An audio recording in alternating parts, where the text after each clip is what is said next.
Missy, my daughter, was like a perfect child. Marissa was always a joy from the beginning. And she was always excited about school, always excelled in school.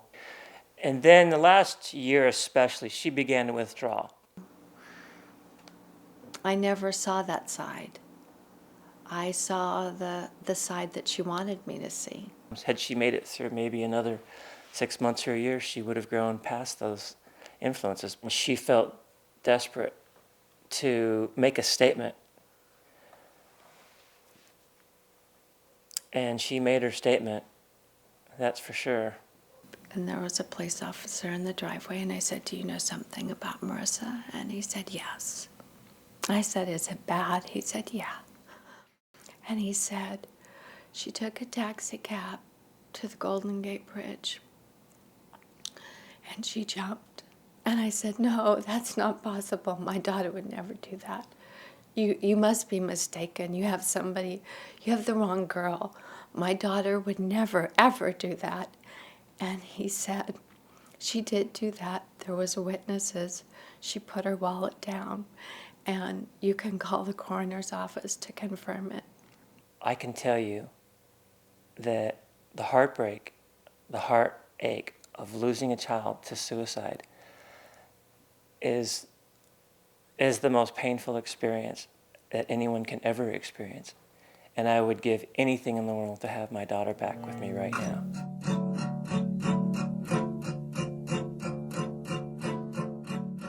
Marissa Emery was only 14 years old when she took her life. Her untimely death is part of a greater tragedy unfolding in this country. Each year, over 5,000 young people commit suicide, but it doesn't have to be that way. Most children and young adults who commit suicide show signs of depression at a young age, as early as kindergarten or first grade. Our best hope for preventing suicide is to help these children as early as possible. I'm Mariel Hemingway, and I invite you to take the next few minutes learning how to identify the warning signs of childhood depression and how to refer these children for the additional help they so desperately deserve. Your efforts may help save the life of a child.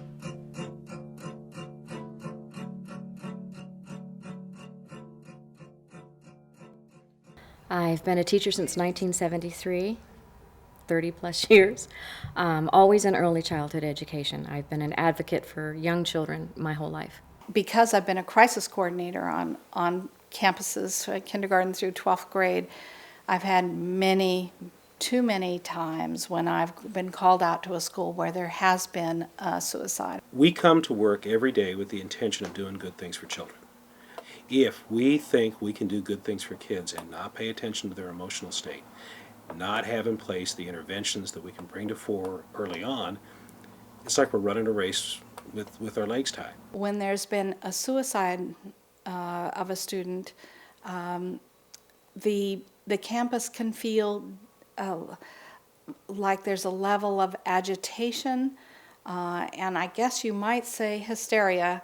I've had teachers come back to me after they've known that their students in grade school that committed suicide later on, and they have felt extremely guilty. They absolutely said, "I wish I would have known better and had the courage to report this child for more help." We are not here for the adults.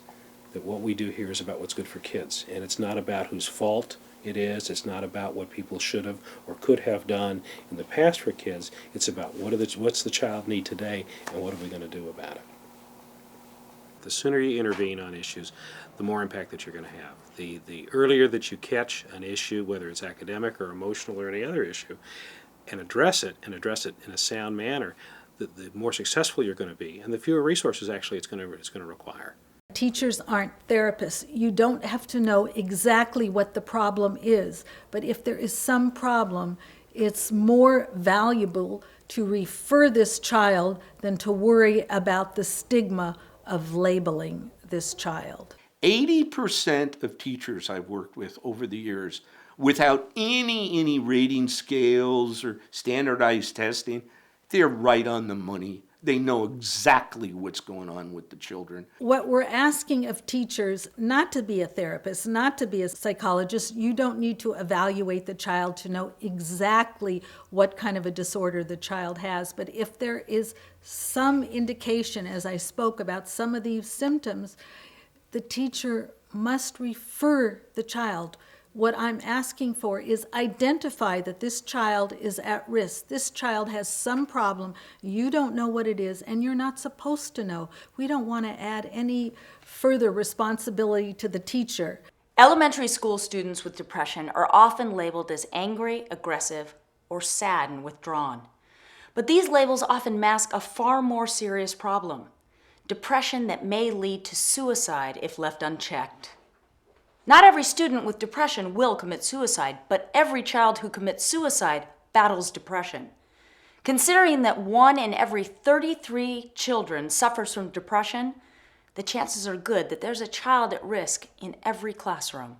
How do teachers decide, what's what I call a child's at risk? In the course of anyone's life, adults or children, there's a flow. You're going to see lots of different emotions, and sometimes you are going to see sorrow, and sometimes you are going to see rage.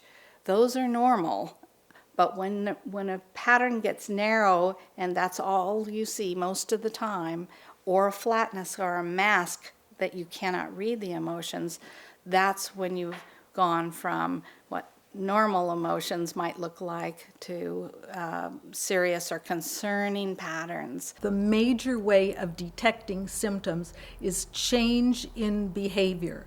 When you see a child who is one way, who is outgoing and spirited and very involved with friends, and then they become very reclusive and withdrawn and don't want to play the way they used to play, that's a sign. It's a problem, but not just a change 1 day or 2 days. It has to be a couple of weeks that you notice that this child just is appearing differently.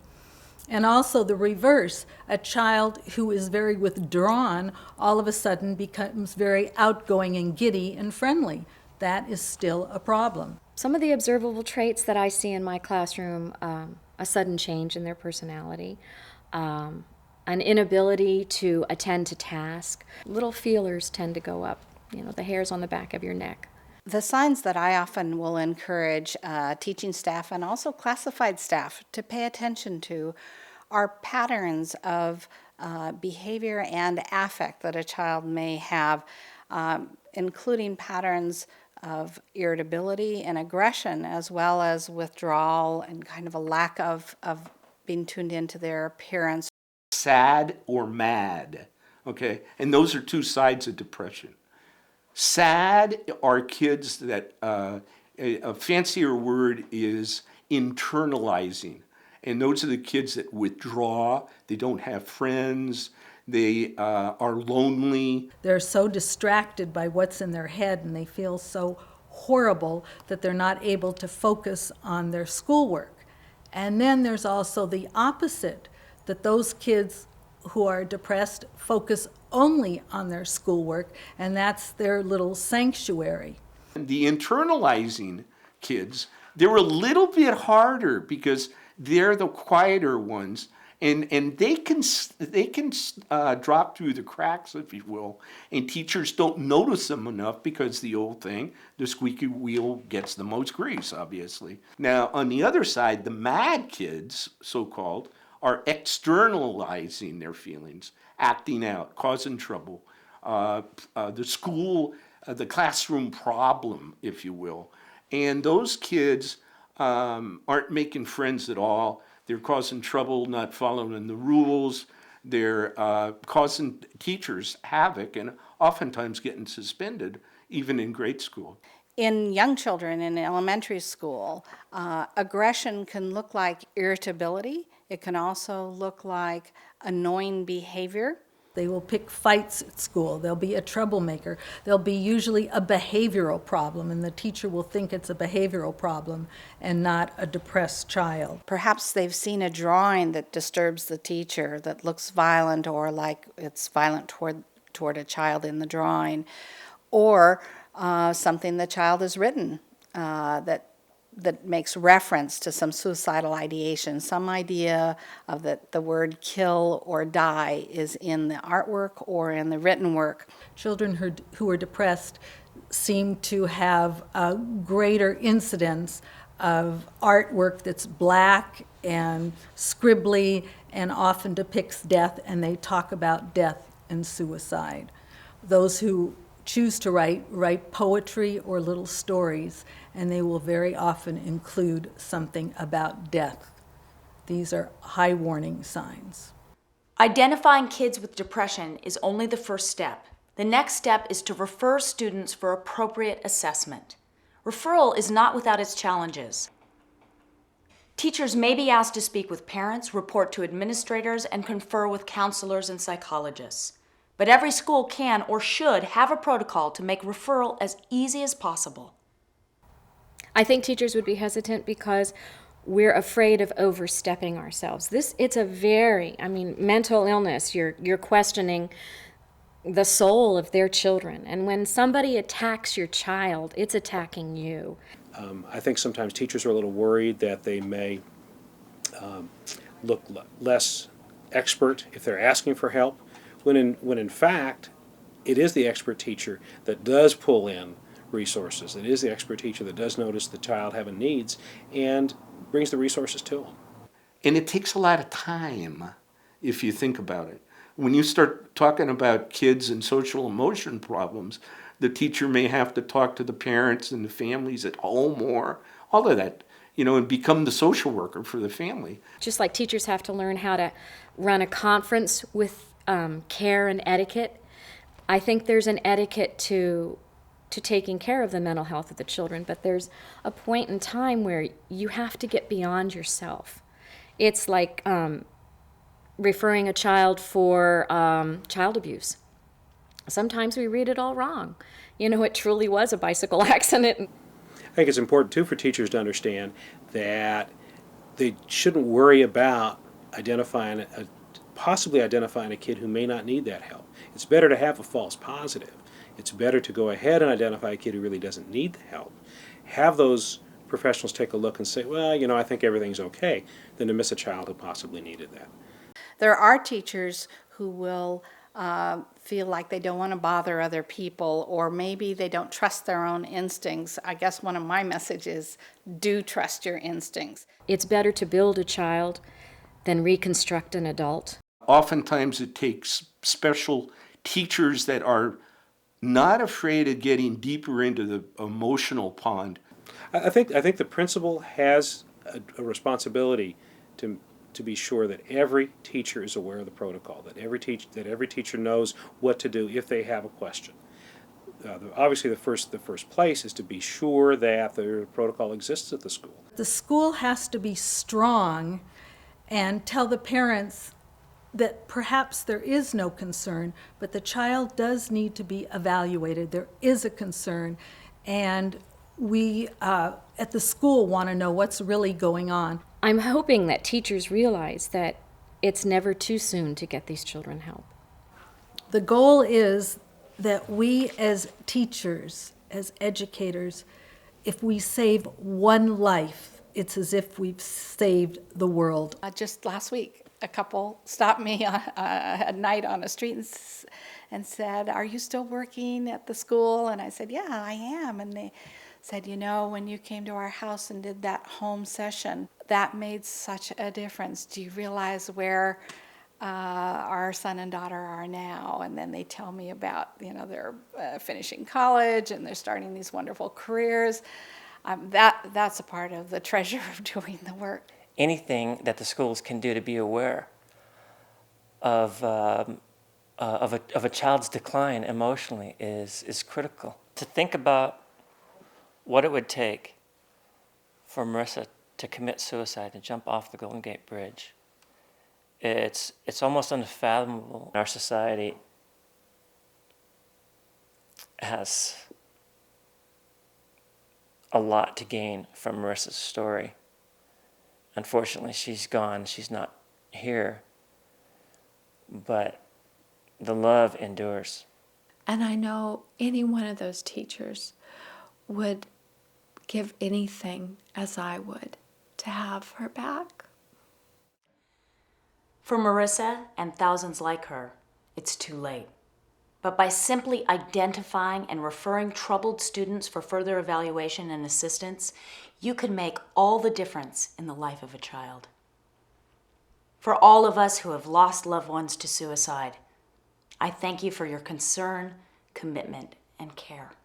There will always be the Missies of the world that have decided to commit suicide and we didn't catch her, okay?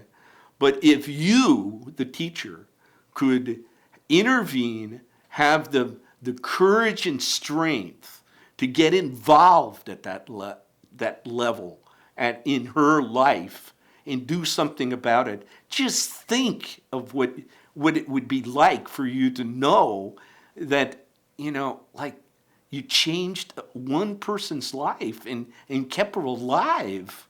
That's incredible. And you have the power to do that.